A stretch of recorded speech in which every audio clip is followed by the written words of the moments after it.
ఎవరైతే పెయిన్‌లో ఉన్నారో, సఫర్ అవుతున్నారో చాలా రోజుల నుంచి, నేను ఇమ్మీడియేట్‌లీ ఈ పెయిన్ నుంచి బయటకి రావాలనుకుంటున్నారో, ఈ వీడియో వాళ్ళ కోసమే. లోకల్ బాడీకి ఎక్కడైనా ఏదైనా దెబ్బ తగిలితే, మనం ఒక హాస్పిటల్ వేలో ఒక డాక్టర్‌ని కన్సల్ట్ చేసో, ఆ దెబ్బకు సంబంధించిన ట్రీట్మెంట్ తీసుకుంటూ తగ్గట్టు మెడిసిన్ రాస్తారు, ట్రీట్మెంట్ చేస్తారు.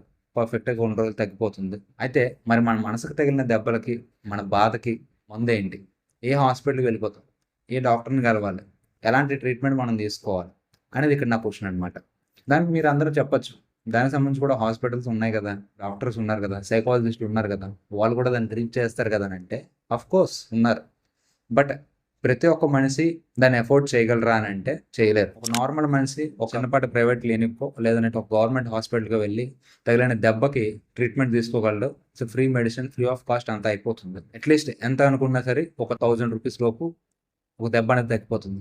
బట్ ఒక మానసిక వేదనకి, బాధకి ట్రీట్ చేయాలి అనంటే ఒక సైకాలజిస్ట్ ఎంత చార్జ్ చేస్తాడో మీకు తెలుసా? అట్‌లీస్ట్ ₹10,000-1,00,000 ఇంకా ఎక్కువే ఉంటుందన్నమాట దాని యొక్క ఫీజ్ అనేది. నార్మల్ హ్యూమన్ బీయింగ్స్ అందరూ కూడా దాన్ని అఫోర్డ్ చేయగలరా అనంటే అఫోర్డ్ చేయలేరు. అలాగే మనకొచ్చే ప్రతి చిన్న బాధకి మనం డాక్టర్ దగ్గరికి వెళ్ళిపోతాం. దాని నుంచి డాక్టర్ మీకు ఫీజ్ ఎంత కావాలంటే అంత ఇస్తాను. నాకు ఈ బాధ ఉంది, ఆ బాధ ఉంది. దాంట్లోంచి నన్ను బయటకి తీసుకొచ్చి నన్ను మెంటల్‌గా ఫ్రీ చేసి నన్ను హ్యాపీగా ఉండేలా చేసేయనంటే అంత ఈజీ కాదు. అందరూ దాన్ని అఫోర్డ్ చేయలేరు. సో, ఈ వీడియో నేను చేయడానికి కారణం కూడా అదనమాట. అలా అందరూ కూడా అఫోర్డ్ చేయలేరు కాబట్టి, ఎవరి యొక్క పెయిన్‌ని, ఎవరి యొక్క బాధల్లోంచి బయటికి రావాలంటే, ఎలాంటి కొన్ని స్టెప్స్ ఫాలో అయితే వాళ్ళ యొక్క పెయిన్ నుంచి వాళ్ళు తొందరగా రికవరీ అవుతారు, రిలీఫ్ అవుతారు. వాళ్ళ యొక్క లైఫ్ ఎప్పుడులానే ఎంజాయబుల్‌గా, హ్యాపీగా మార్చుకోవడానికి ఎలాంటి ఒక టిప్స్ అండ్ టెక్నిక్స్ ఉంటాయి.